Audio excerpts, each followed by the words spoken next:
About Josiah and Kendall Dolby and Gentry. How have you seen those guys handle fall camp and the mock week and kind of the competition at cornerback? Well, I think they've handled it really well. It's been very competitive, and that's a situation that will continue to be competitive. And there's so much. We've still got position battles going on, and through this week, which is a great thing. To have some competitive depth like that. So that's where we are.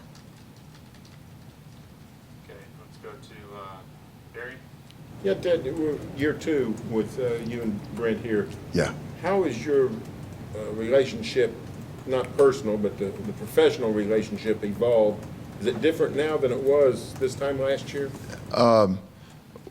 Year 2, we know each other better, and I have the utmost respect for him as a man, as a head coach, as a leader, as a guy that's been the gold standard in defensive coordinators in college football. So it's a learning opportunity for me, and the relationship is fantastic, and I'm very appreciative of that. Far left, Garrett. Hi, Ted. Hi. How's it going? Good. You? I'm great, thanks. Wonderful. All right. I take it you're going to tell me it's all about now, but I'll take a shot anyway. You're probably right, but go ahead. I know. I got to try. Sure. You've stopped at a few places in the SEC, right? Yeah. In the past, and I know that you want your line of scrimmage you want you guys an assertion at the line of scrimmage this year. I get that, but considering what's ahead, the challenge that's coming your way in this program, and considering your experience in that conference, are you looking to lay something foundational at the line of scrimmage in particular to meet that challenge? I'm going to go back to your original statement where you said it's all about the now and this year, and you were absolutely correct. But certainly building a foundation moving forward and wanting to get better and better each and every year, each and every week, each and every day, that's part of the process. And so, we are focused on the right now. That would be a fatal mistake. And so nobody in our building, Coach Venables has made it very clear, and that doesn't happen in our building. Hope you don't blame me for asking. No, you got a job to do. I get it. Yeah, for sure. Thanks for the answer. Yeah, man. Jesse. Ted, you mentioned you've got some position groups still going through some battles. I wanted to ask you about the defensive line. Just it seems like there's a lot of guys there vying for spots. How have you seen that position group? Have you seen that battle, play out over the last few weeks? Well, it's like you just said. It's very competitive. We've got some depth there, and that's those battles. There are daily battles or period battles or play-by-play battles, and we hope that will go on through the end of the year because that makes everybody better. But to have guys that we feel good about to roll in there, and like I said, it'll play itself out, and we'll see how it goes. But certainly that's a position where we have some battles still ongoing. Last fall, the communication between you and Brent on game day came up, right? As something you were working through in the latter part of the season, correct? I don't remember seeing that. Okay. Well, but anyway. Was there okay. taking stock of that in the offseason of how you guys did that, and is there anything you're doing differently or mechanically differently as you get started? No, we're in constant communication. As things evolve, he's done this a long time and been great at it, and his input and there's certainly that, and again that's I love it. I love being a part of a team, and I think we've got a great team as a staff, and I look forward to coming to work every day. Ted, you brought in depth at linebacker because you guys thought you were so thin. You brought in some really good players. Could you talk about the guys at that spot, and also Arkansas State offensively? What do they do, and what do you see out of them?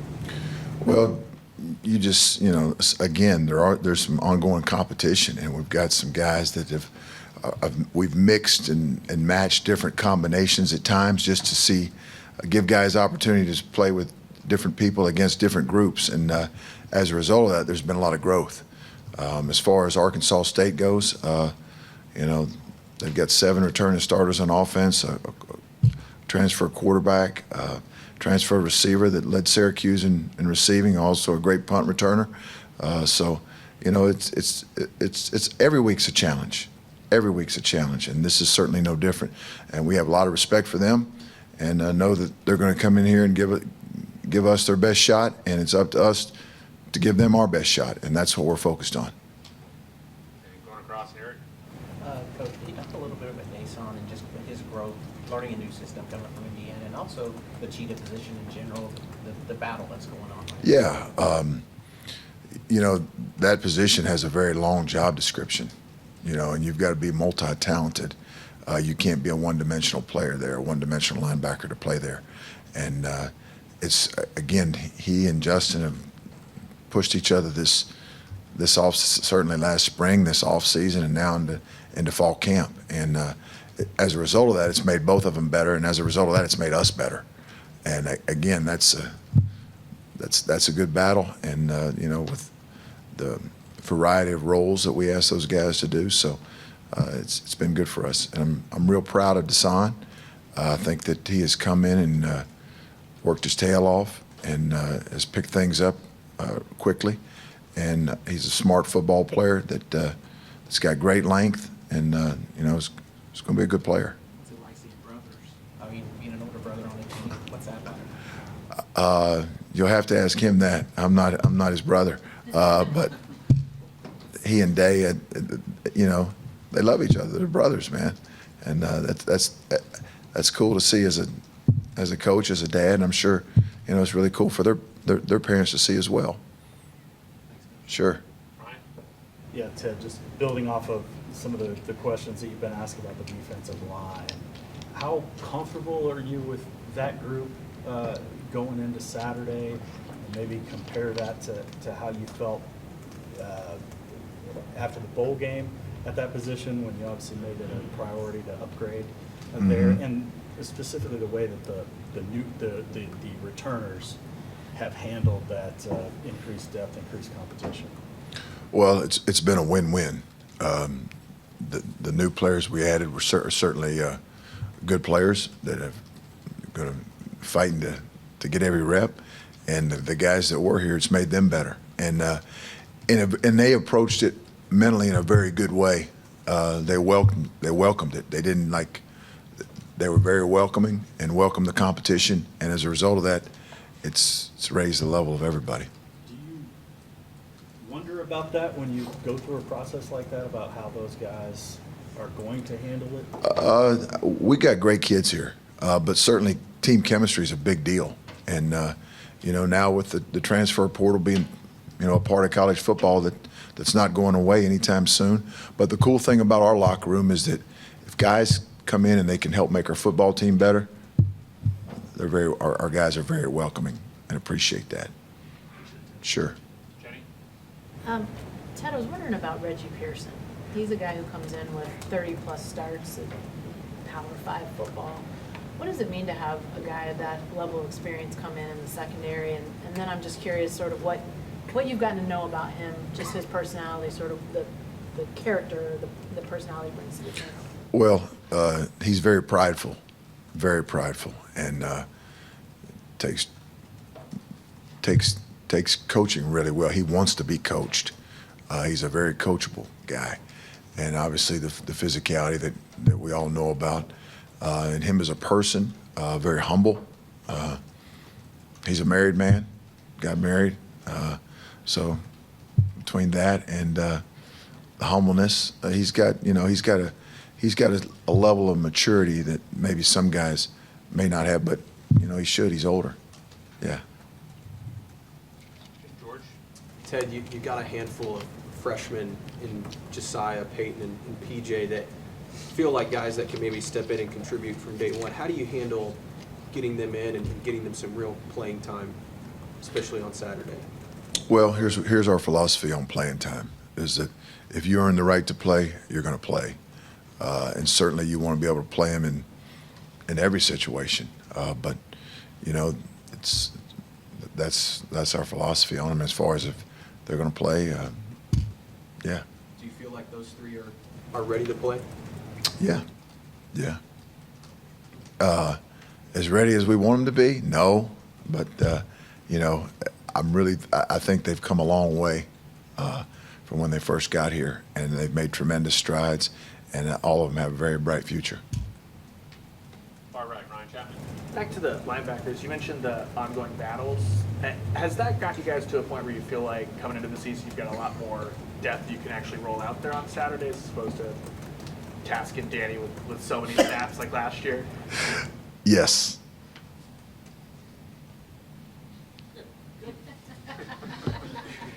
$100%. Is that process as far along as you want it to be? No. When you left the season last year? It's never as far along as we want it to be, but it's a lot further along than it was. And again, our guys have done a good job of growing and maturing and taking coaching.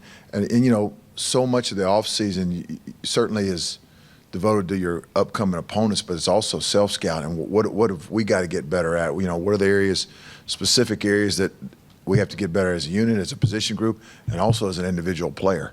And they've all done a nice job with that. Yeah. Second row, right, Justin?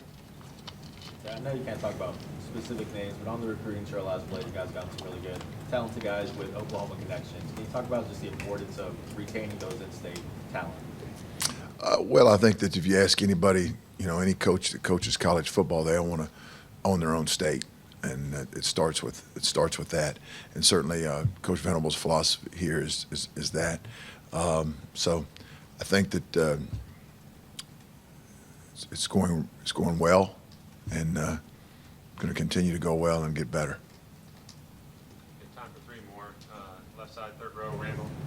Going back to that linebacker depth, that Senate that might take Danny, give him more rest. Do you think that could create a situation where maybe his stats aren't as high as they were last year, but you look at the film and his performance is better? Well, I think that number one, this is a team game, and it's about winning and doing what's best for our team to win. And certainly playing better within his reps, absolutely. But I don't think that, I think if you ask Danny, I don't think he's concerned with stats. The stat that he's concerned with is winning and losing. And so, to your point, that just see how it plays out. You never, I can't predict that. So, yeah, but again, it goes back to his number one. He wants to win, regardless of how many tackles he has. Okay, two in the very back, Chris. Yeah, Coach, back here. Yes, sir. What is Coach Venables' involvement in the play calling on game day? And are you the primary play caller? How much input is he giving you on like a play-to-play basis? He has input in everything we do. He's a head coach, and he is a very strong, powerful, positive leader. So that's how it goes. So who's primarily calling the plays defensively? A lot of he has. I do, and then he has. If he wants to override something and call something, then he does, and that's how we roll. And it's no different than a lot of places. And last one, third from the left. Right, Coach, you talked about it earlier, year one and year two making a big jump. What do you want to see out of your unit this Saturday? A big jump, a really big jump. I want to see us play physical. I want to see the execution level. I want to see us play with great strain, and put on a good show, and show that we're trending in the right direction, and show our improvement. Let our people see and our own players see the value of the hard work that they've put in the off season. Thank you, Coach. Good deal. Appreciate it.